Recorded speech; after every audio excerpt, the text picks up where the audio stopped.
Губернатор Прикарпаття Олег Гончарук таки знайшов кошти для будівництва дороги Делятин-Яблунів. Нагадаємо, понад 10 днів люди блокували давно обіцяний автошлях.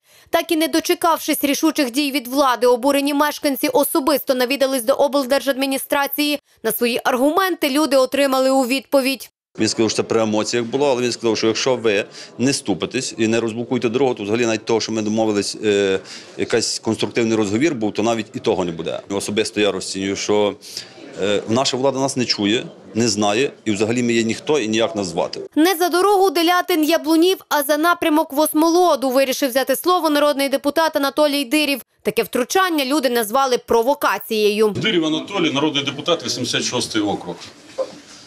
І я прийшов Олегу Романовичу сказати також, що в Восмолоду напрямок дуже погана дорога.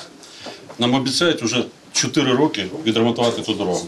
На долину дорога практично зараз ремонт припинився, забрали всю техніку, ніхто нічого не робить.